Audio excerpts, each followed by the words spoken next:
किसी के साथ में बुरा करोगे तो आपके साथ में भी बुरा होने वाला है। किसी के साथ में भला करोगे, मन में को सोचो ना सोचो, तुम्हारे साथ भी भला ही होगा। शक्कर खिला शक्कर मिले, टक्कर खिला टक्कर मिले। नेकी का बदला नेक है, बदी का बदला बदी देख ले। कबीर कमाई अपनी कभी न निष्फल जाए, बोया पेड़ बबूल का आम कहां से खाए। कबीर का लोहा पूरा विश्व मानता है। कबीर बहुत विचित्र संत है। तुलसीदास ने तो राम कथा लिखी, व्यास जी ने पुराण कथा लिखी,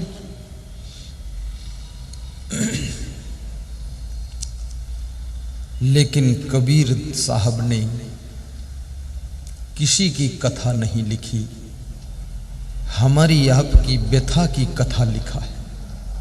मनुष्य की कथा है। तुम्हारे कर्मों पर जोर डाला है कि कबीर कमाई अपनी कभी न निष्फल जाए, बोया पेड़ बबूल का आम कहां से खाए। और तुम्हारा भाग्य, तुम जो बोलते हो ना वाणी, इस वाणी से भाग्य बनता है। तुम जो व्यवहार करते हो दूसरों के साथ, उससे भी भाग्य बनता है। तुम जो कर्म करते हो सुबह से शाम तक, उससे भी भाग्य बनता है। तुम जो चरित्र करते हो सुबह से शाम तक, उससे भी भाग्य बनता है। और तुम्हारा जो स्वभाव है ना, इस स्वभाव के प्रभाव से भी भाग्य बनता है।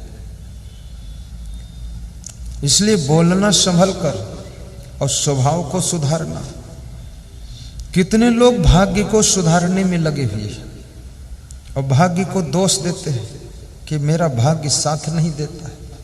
और भाग्य को सुधारने के लिए मंदिर में भी खड़े हैं हाथ जोड़कर, और भगवान से कहते तुमेव माता च पिता, तुमेव बंधुश्च सखा, तुमेव विद्या द्रविड़म तुमेव। एक आदमी के बच्चों का विवाह नहीं हो रहा था तो मंदिर में गया, और उसकी पत्नी गई और बेटा बेटी गए। बेटे बेटी दोनों का विवाह नहीं हो रहा था। विवाह कैसे होगा? अयोग्य व्यक्ति को कोई अपना पति नहीं बनाना चाहता है। अयोग्य मूर्ख लड़की को कोई अपनी पत्नी नहीं बनाना चाहता है। तुम योग्य बनो। 1000 पति इंतजार कर रहे हैं, 1000 स्त्रियां तुम्हारा इंतजार कर रही हैं। तुम योग्य शिष्य बनो। 1000 गुरु प्लेटफार्म पर तुम्हारे वेटिंग में खड़े हैं, और योग्य गुरु बन जाओ तो हजारों श्रोता शीरपुर में सुनने के लिए बैठे हुए हैं। अपने को संभालो। तो उसने गाया तुम्हें माता च पिता तुम्हें, देवता की मूर्ति की ओर देखकर। फिर उसको लगा मंदिर में भीड़ भाड़ जाता है, पत्नी किधर गई, तो दाहिने बाएं मुड़ के देखा, बाएं सब तरफ। फिर याद आया जूते कहाँ हैं, जूते कोई ले गया क्या। बहुत कम लोग ऐसे हैं जो सत्संग में आकर भी निश्चिंत होते हों, क्योंकि जूतों की याद हर 5 मिनट में आती है, चप्पल की याद। इसलिए जो ज्यादा होशियार हमें चप्पल जूते साथ में लाकर सामने धर के बैठते हैं कि जूता देवता यो को दीपंग, भगवान पुनः मिल जाएगा, तुम नहीं मिलोगे। और कितने लोग ज्यादा खिलाड़ी है तो चप्पल नीचे रख के उसके ऊपर बैठ जाते हैं, बोले टेंशन खत्म सब, जब मुझे कोई ढकेल पाएगा तभी चप्पल पा सकता। तो उसने मंत्र बोला देवता के सामने, तुमेव माता च पिता तुमेव। फिर बच्चों की ओर मुड़कर देखा तो हाथ जोड़कर कहा तुमेव माता च पिता तुमेव, तुमेव बंधुश्च सखा तुमेव। फिर चप्पल जूतों की ओर देखा कि है कि कोई ले गया, पूजा तो अलग रह जाएगी, ये 1000 के जूते। तुमेव विद्या द्रविणम तुमेव। हाथ जुड़े हैं, मुंह मुड़ा है, जूते देख रहे हैं, मंत्र चालू है, जूते भी खुश हो रहे हैं कि चलो आधा मंत्र मुझे भी मिला। फिर मुड़ के देखा पत्नी की ओर, है कि इधर उधर भीड़ में खिसक गई। पत्नियों का क्या भरोसा, बहुत इनको संभालना पड़ता है। भगवान राम जरस चौक गए तो वहां से खिसक गई थी। फिर बहुत ढूंढना पड़ा, बहुत लंबा लफड़ा हुआ। इसलिए नारी की रक्षा में पुरुष को अलर्ट रहना चाहिए, क्योंकि ये कोमल होती है, ये लड़ाई झगड़ा उतना नहीं कर सकती है, इसको बहुत कोमलता से रक्षा करनी पड़ती है। तो पत्नी की ओर मुड़कर और हाथ जोड़कर देखा, वो मंत्र चल रहा, तो क्या कहा, तुमेव सर्वम मम देव देव। पत्नी खुश हो गई, उसने कहा वापस लौटो, मैं आज समझ गई कि मैं सब देवताओं की देवी हूं, आप चलोगे।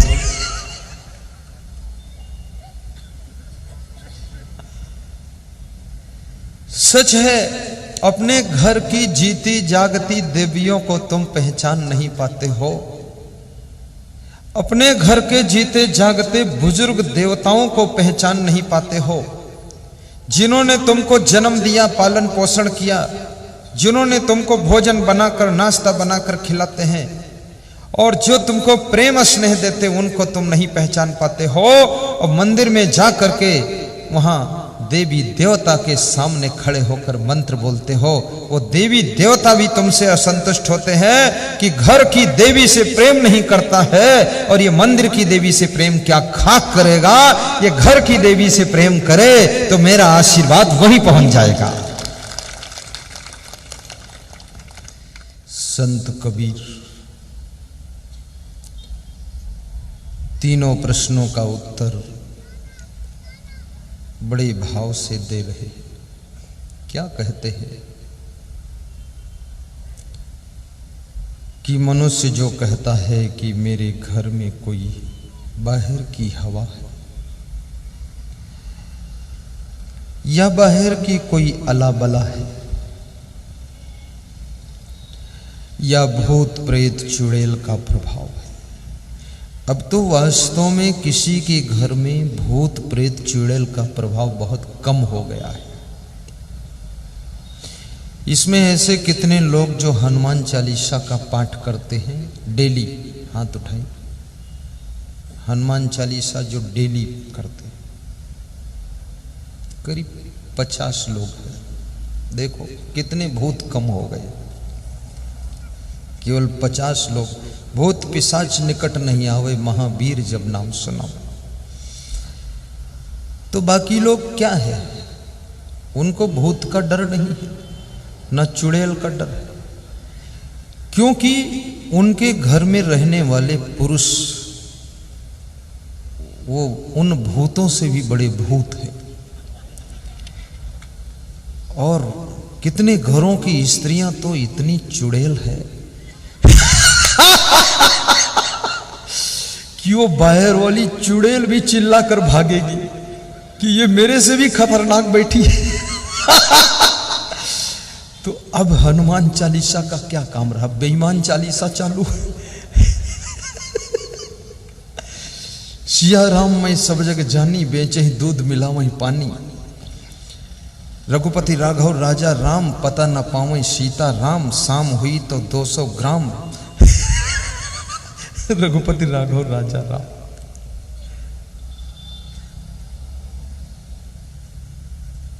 नारी का स्वभाव देवी जैसा होना चाहिए, पुरुष को देव रूप होना चाहिए। ये जितने भी देवी देवता हैं कभी ये भी शरीरधारी थे। इनके इतने सुंदर स्वभाव थे कि जीते जी इनकी पूजा होती थी और मरने के बाद भी इनकी पूजा होती है। इसलिए हिंदुओं में 33 करोड़ देवी देवता है। कितने भाग्यशाली हिंदू हैं। 33 करोड़ में चुनाव कर लो, चूटड़ी कर लो, जो देवी देवता पसंद हो उसको लाइक कर लो और उसकी पूजा पाठ में लगे रहो। एक पति ने अपनी पत्नी से कहा कि 10,000 रुपये दो, तो उसकी पत्नी ने कहा क्यों? बोले जरूरत है। क्या जरूरत है? बोले कुत्तों की बाजार में जा रहा हूं, एक कुत्ता खरीद कर लाना है। तो कुत्ता क्या करोगे, आप तो हो ना, आप तब पति को पता चला कि मैं कुत्ते का भी काम कर रहा हूं। ये ज्यादा चिल्लाना, ज्यादा भौंकना, ये सब वही लक्षण है। हाय हाय की जिंदगी मत जियो, थोड़ा शांति रखो। सीमा से ज्यादा कोई सुधर नहीं सकता है। किसी को कितना सुधारो तुम, अगर वो पूरा सुधर जाएगा तो अपने कर्मों का फल कैसे भोगेगा? उसके कर्म इतने खोटे हैं, उसके भाग्य इतने फूटे हैं, और तुम हथौड़ा लेकर सुधार रहे उस धूर्त को, उसके पीछे टेंशन में पड़े फालतू। उसने 7 जन्म पाप करके पैदा हुआ है, तुम्हारा बेटा बना है, भाई बना है, या जो भी बन गया है रिश्ते में, वो सुधरेगा नहीं, क्योंकि 7 जन्म के पाप कर्मों का फल भोगने के लिए उसका जन्म हुआ है। अगर उसके पाप कर्म फल भोग खत्म हो जाएंगे तो फट से अपने आप सुधर जाएगा, अन्यथा तुम कितनी टेंशन करो वो सुधरेगा ही नहीं।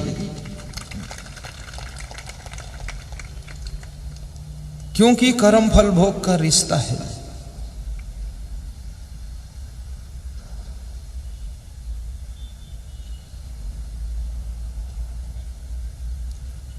इसलिए कितने लोग एक बार प्रवचन सुनते हैं और सुधर जाते हैं, और कितने लोग रोज सुनते हैं और फिर भी बिगड़े रहते हैं। तो उनसे पूछो सुनते हो तो सुधरे क्यों नहीं? तो कहते हैं सुधरे न सुधरे, कुछ नीचपना तो कम हो ही जाएगा। ये मैटर है, नीचपना कम कर रहे हैं। अभी मुझे एक आदमी परिवर्धा में मिलने आया, वो मुझसे यही बता रहा था। बोलता था सत्संग तुम्हारा रोज सुनता हूं। तो हमने कहा कुछ सुधरे? बोले सुधरे चाहे ना सुधरे, लेकिन कुछ नीचपना तो कम हो ही जाएगा।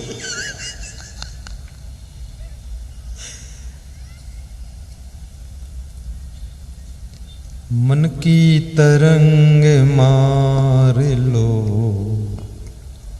बस हो गया भजन,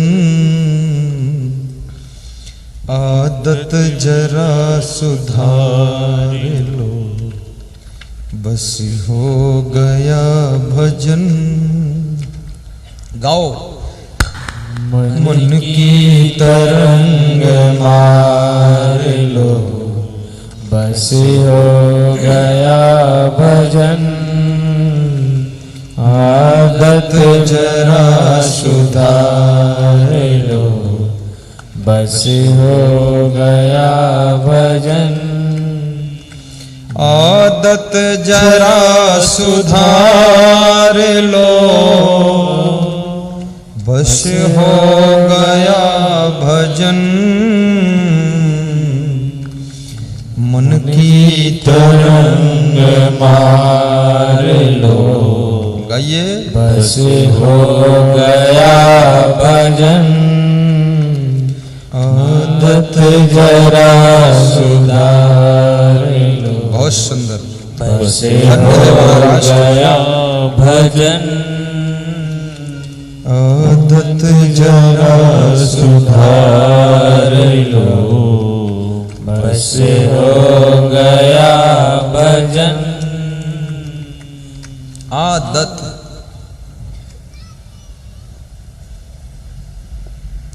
तुमको दुख कौन देता है?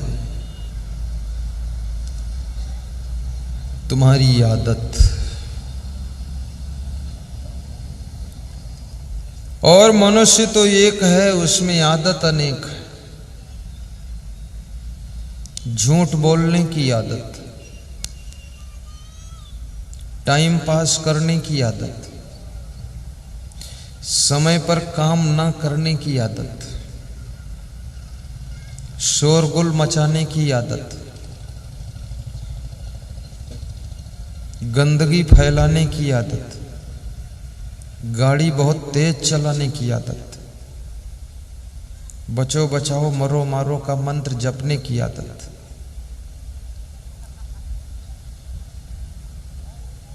अधिक सोने की आदत, सोते समय नाक बजाने की आदत, ऐसे लगता है स्कूटर स्टार्ट कर दिया है। पड़ोस में जो सो रहे वे डर रहे हमारे ऊपर स्कूटर न चढ़ा दे।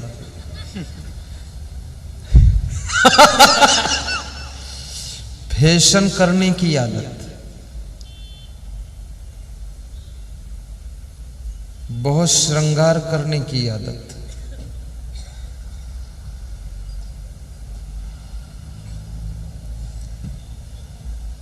शराब पीने की आदत, मना करने पर ना मानने की आदत,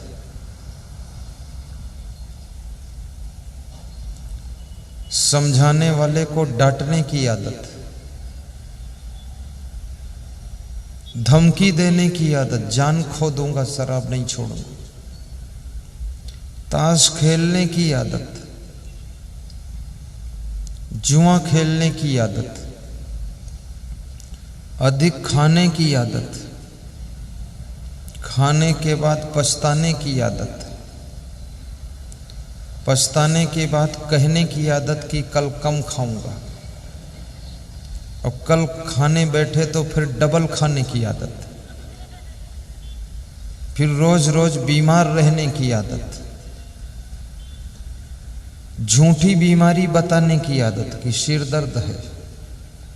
सिर दर्द एक ऐसी बीमारी डॉक्टर का बाप भी ढूंढ नहीं पाएगा, चाहे जितना चेकअप हो जाए। फिजूल खर्ची करने की आदत, बाजार में गए जितने रुपए थे सब खर्च कर देने की आदत, आगे पीछे का हिसाब न लगाने की आदत, कंजूसी की आदत, दान न देने की आदत, दूंगा नहीं चाहे जितना बोलो दान दान दान, पर मैं हूं नादान, दूंगा नहीं दान। जहां भंडारा हो वहां पूरा खूब छक छक कर खाने की आदत,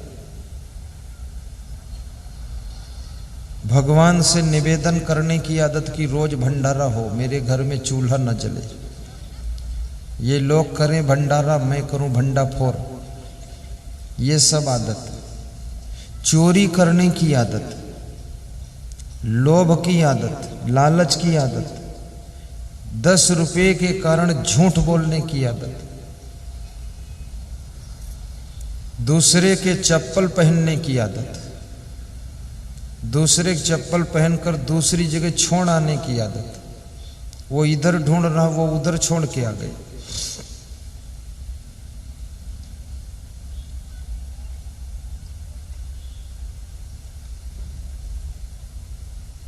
अधिक जागने की आदत, गहरी नींद न सोने की आदत, जगाने पर भी न जागने की आदत, जगाने वाले के लात मारने की आदत, जो जगाने गया है उसको लाल पीली आंखें दिखाने की आदत, कि आज जगाया तो जिंदा रह गए, अगली बार जगाओगे तो डस लूंगा, सांप हूं फुफकार दूंगा, ये सब आदत।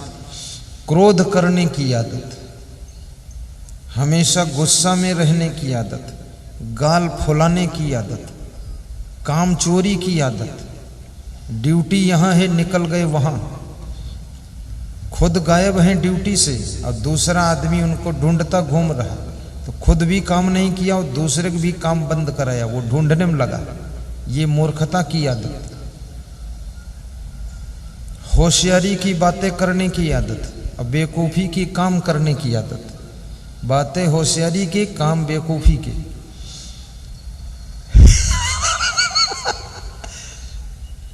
चुगली खाने की आदत, दूसरों को बहकाने की आदत,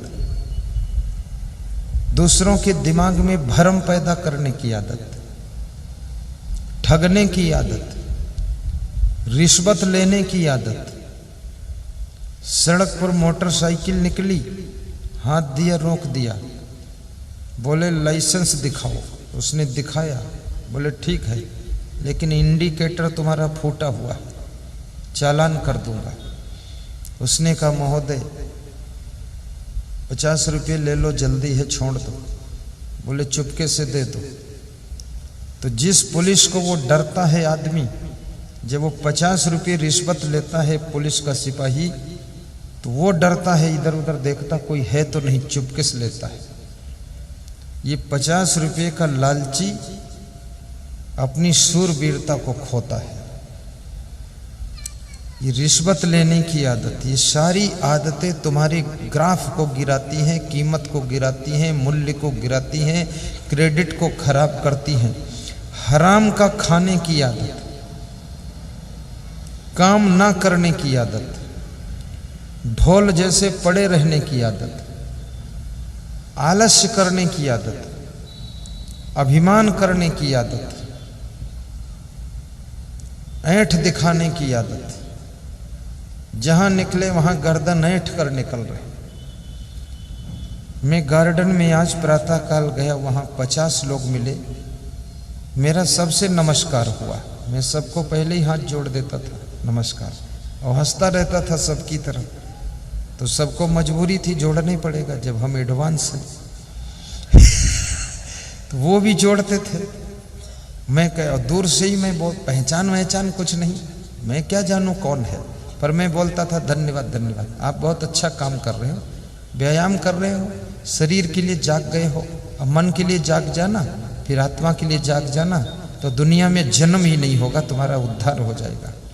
तो महाराज जी फोटो ले लूं तुम्हारे साथ? मैंने कहा इसीलिए तो बात किया हूं, आओ खड़े हो जाओ, लो फोटो।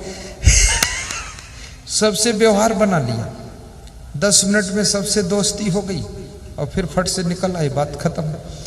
अब वो मुझे याद करते रहेंगे कि कोई महात्मा विलक्षण आया था। ऐंठ दिखाने का क्या काम है? ऐंठ दिखाने की आदत, अपने से छोटों को सताने की आदत, बड़ों का सम्मान न करने की आदत, मर्यादा उल्लंघन करने की आदत, हवाबी करने की आदत, हुदहुद पने की आदत। हुदहुद पना है, ये मैं नेपाल की भाषा बता रहा हूं। हुदहुद क्या होता है?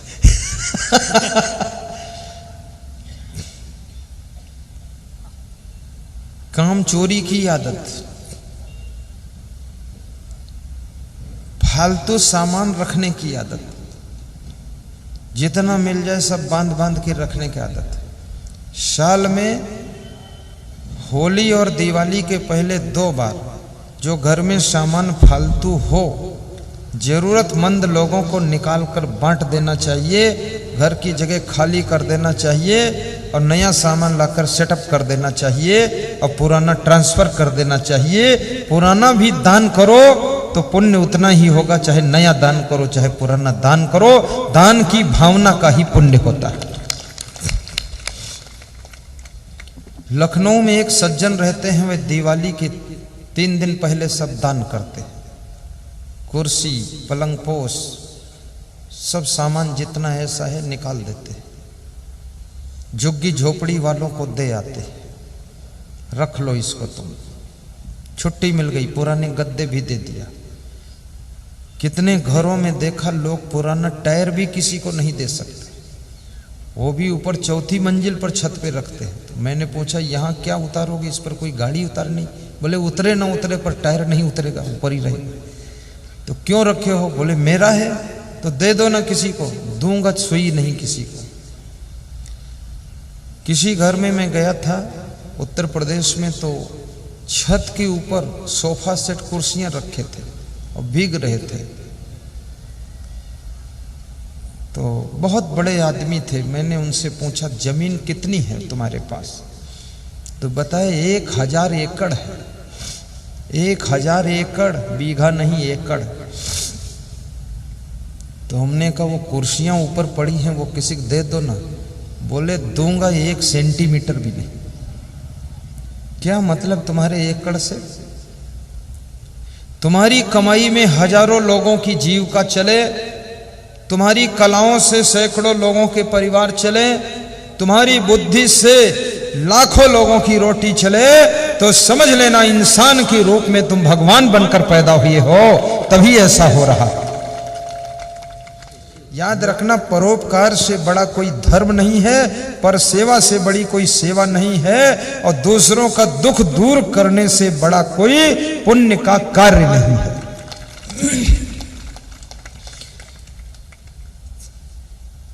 पड़े पड़े रहने की आदत छोड़ो। मैं सबसे निवेदन करता हूं,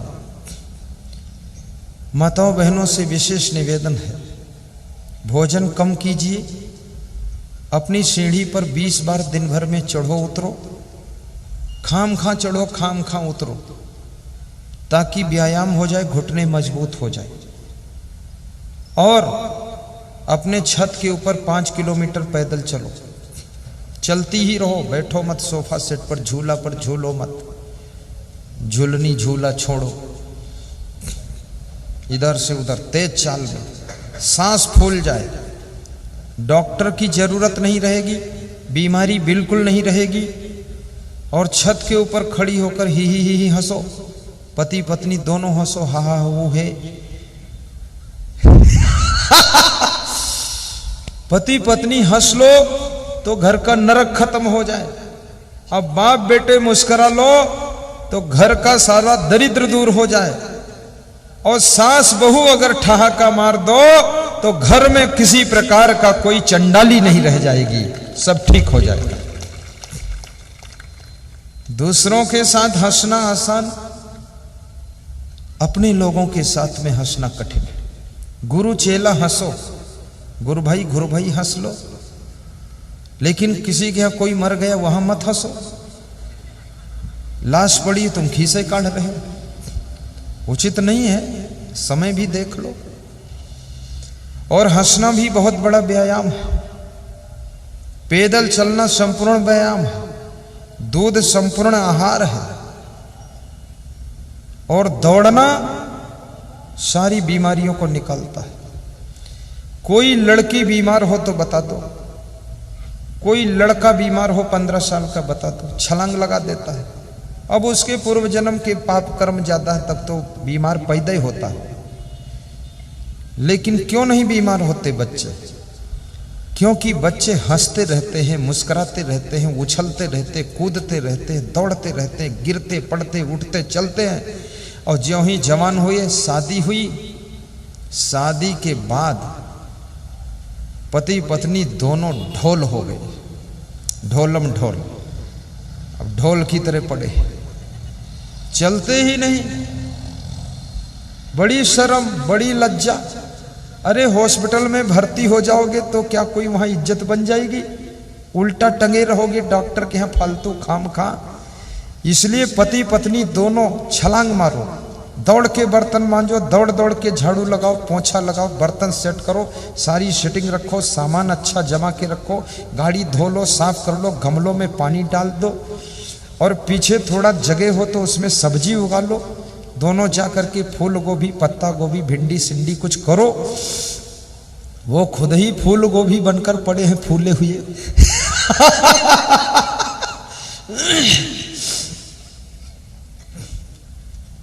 अभी एक मेरा भक्त आया था तो कह रहा था, घर के पीछे 50 बाई 50 स्क्वायर फीट जगह है, उसमें सब्जी उगाता हूँ। आपका प्रवचन सुना हूँ, उससे सीखा हूँ। बोले वो जगह पड़ी रहती थी फालतू। तो हम पति पत्नी सुबह आधा घंटे जुट जाते हैं और शाम को मेरी वाइफ जुट जाती है। तो न मैं बीमार होता हूँ न वाइफ बीमार होती। कमिश्नर की पत्नी मुझसे कह रही थी कि गुरुदेव 1 एकड़ चना के खेत की घास मैंने नोच कर निकाल दिया। तो मैंने कहा 6 कलेक्टर का अफसर कमिश्नर, उसकी पत्नी चने के खेत की घास उखाड़ रही है, ये क्या हो रहा है?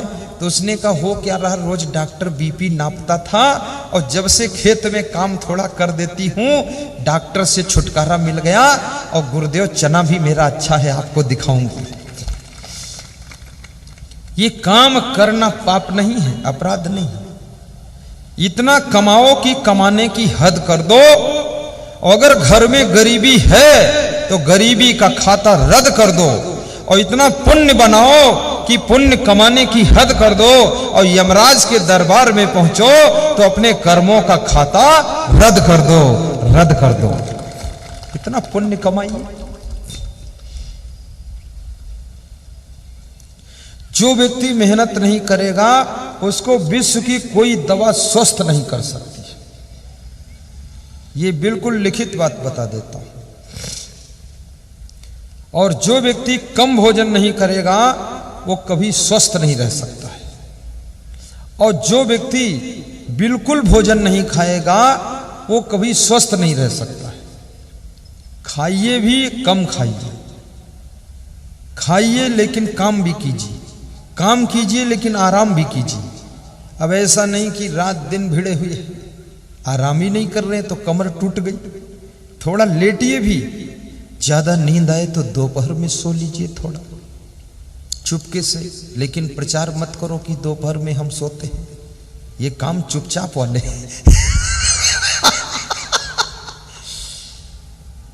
और कभी कचौड़ी खाने की इच्छा हो, एक कचौड़ी खा लो। जिस दिन कचौड़ी खाओ उस दिन रोटी मत खाओ। कभी इच्छा हो समोसा खा लो, चटनी खा लो, एक समोसा चटनी खा लो, उस दिन चावल दाल मत खाओ। एक टाइम गैप कर दो, शाम को ले लेना। कभी इच्छा हो जलेबी दही खा लो एक दिन, कभी रोज नहीं। अब तुम रोज मेनू बना दो कि सोमवार को समोसा, मंगलवार को मंगोड़ी, और बुधवार को बुधौड़ी और गुरुवार को कचौड़ी। ये मेनू बनाओगे तो तुमको कोई नहीं सुधार पाएगा। सवेरे सवेरे फल खा लो। और जितने ये शाकाहारी चीजें हैं सब थोड़ा थोड़ा खाओ, बदल बदल कर खाओ। उड़द के लड्डू भी खा लो। आज उड़द के खा लिया तो कल अपना वो कौन होता है लड्डू, मेथी के लड्डू खा लो। मैं इनसे इसलिए पूछ रहा हूं, ये 2 दिन से लड्डू खिला रहे। अपन तो भाग्य में कभी मिल गया तो मिल गया, नहीं तो जयराम जी की रहता है। किसी को दया आ जाती तो दे देता है लड्डू उड्डू, नहीं कौन लड्डू देने वाला है।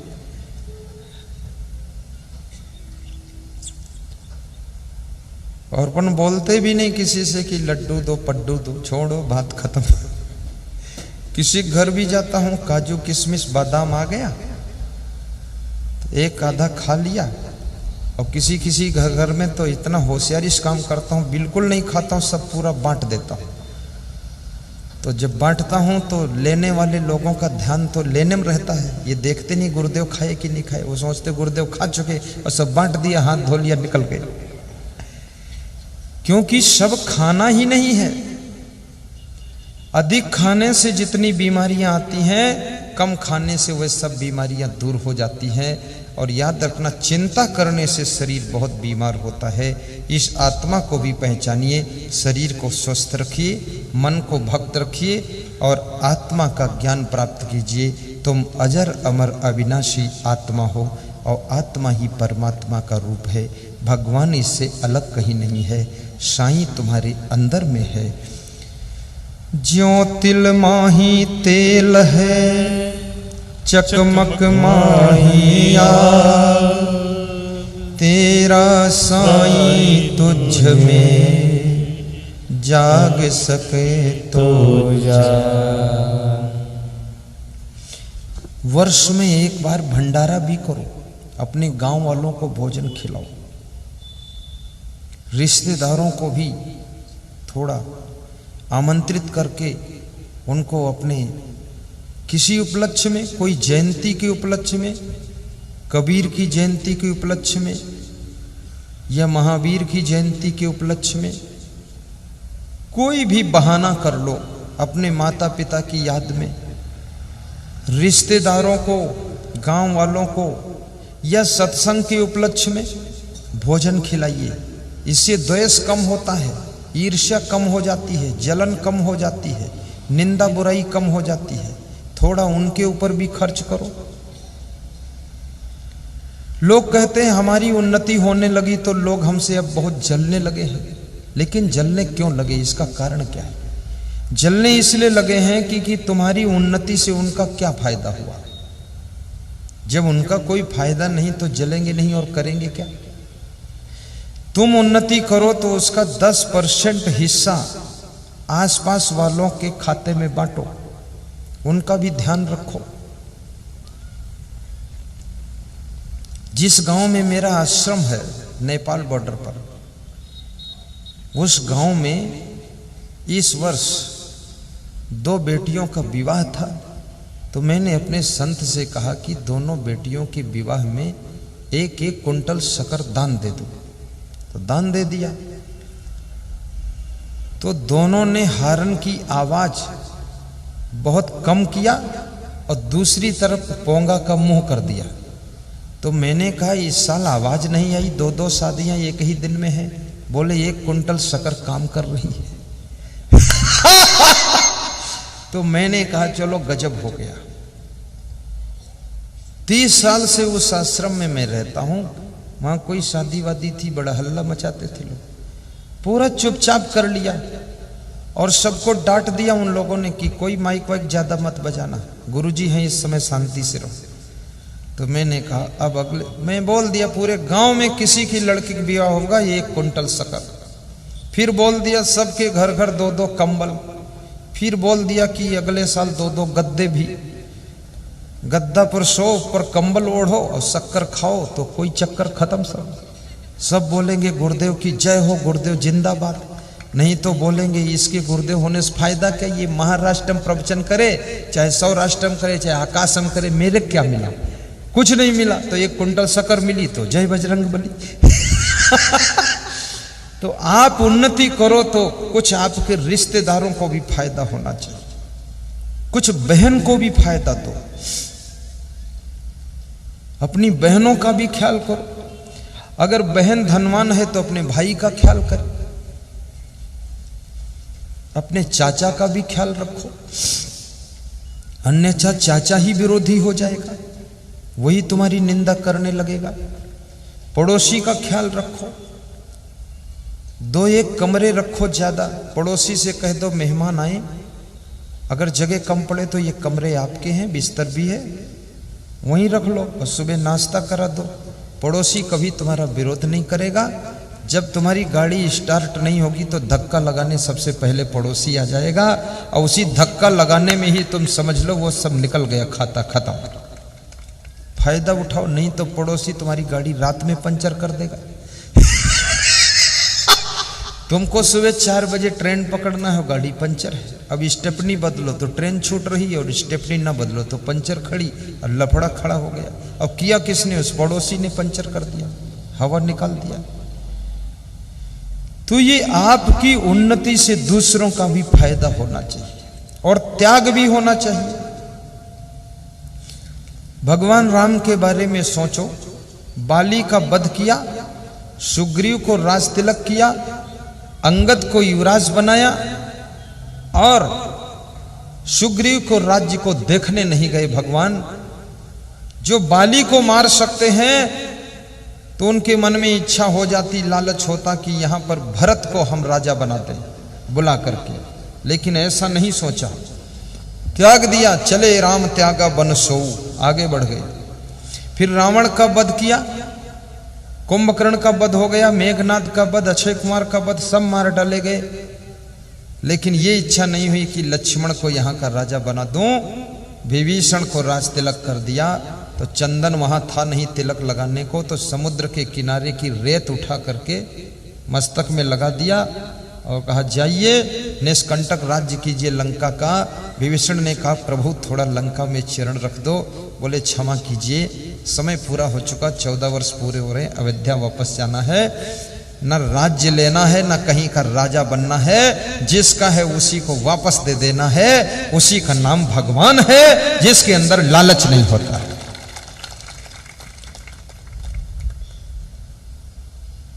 आजकल तो मामला ऐसे है कि एक आदमी राजनीति में घुस जाए तो अपने परिवार के सभी सदस्यों को ही सारे पद दे देगा, दूसरे लोगों को कुछ देगा ही नहीं। जिला पंचायत अध्यक्ष भी वो, जनपद पंचायत अध्यक्ष उसकी बहू, और सहकारिता मंत्री उसका बाप, और PWD का मंत्री बेटा, अब बाकी सारा पार्टी का आदमी लेटा, क्या करे? तो सभी उनके निंदा बुराई में लग जाते हैं। मिल बांट कर खाओ, लालच मत करो, लालच बुरी बला है। त्रिविधम नरकस्यिदम द्वारम नाशनम आत्मना कामा क्रोधा तथा लोभा तस्मात् एतत्त्रयम् तजेत एतहि विमुक्तः कौन्ते तमोद्वारी त्रिभि नरः आचरति आत्मना श्रेयः ततो याति पराम गतिम्। 3 नरक के द्वार हैं।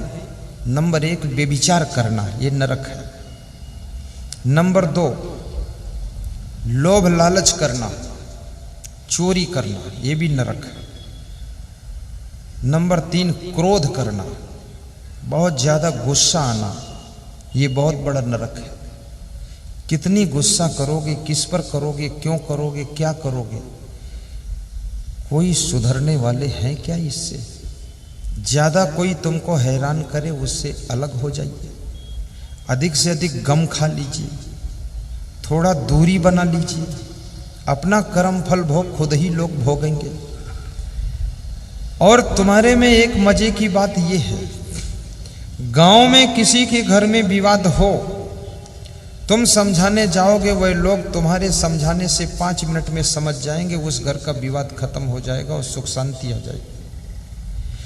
तुम 4 गांव का फैसला कर देते हो, विवाद खत्म कर देते हो, अपने गांव के घर घर में शांति पैदा कर देते हो, इतनी तुम्हारे दम है।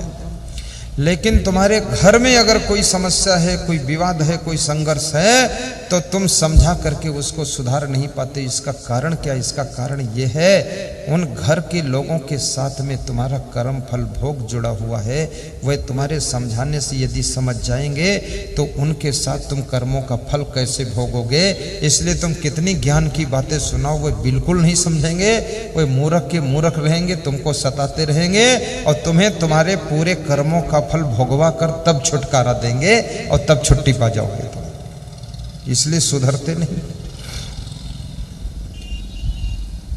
अभी उत्तर प्रदेश के एक सज्जन कह रहे थे कि 4 गांव का फैसला मैं करता हूं और सबके घर सुधार दिया। मैंने कहा अपना घर? बोले सुधार ही नहीं पाया हूं, पूरे घर वालों ने हमको सुधार दिया। बहुत लड़ाई होती, झगड़ा होता है। ये जितने लोग आपको मिलते हैं, इनके साथ में कर्म फल भोग जुड़े। और यदि तुम किसी को सताओगे, तुम्हारे कारण यदि कोई दुखी होता है, तुम्हारे कारण किसी को टेंशन मिल रही है, तुम्हारी वाइफ को मिल रही, या तुम्हारे पति को मिल रही, या तुम्हारी बहू को मिल रही, या तुम्हारे सास ससुर को, तो याद रखना, इससे तुम्हारा भाग्य बिगड़ेगा, इससे तुम्हारे कर्म फल भोग बिगड़ेंगे। आपको कुछ भी सहना पड़े, लेकिन ये ध्यान रखो कहीं दूसरे लोग हमारे कारण दुखी तो नहीं हो रहे। और जो दूसरों के दुखी होने का ध्यान रखता है, उसके दुख भी सुख में बदल जाते हैं। जो दूसरों को देखता रहता, किसी को टेंशन तो नहीं हो रही मेरे कारण, तो उसकी टेंशन अपने आप दूर हो जाया करती है। जो दूसरों का ख्याल करता है, ये कुदरत उसका ख्याल करने लग जाती है। तो मैं आपको सुना रहा था कि एक आदमी के घर में हवा घुस गई, यही बात थी ना। आज हवा की ही दवा चली गई।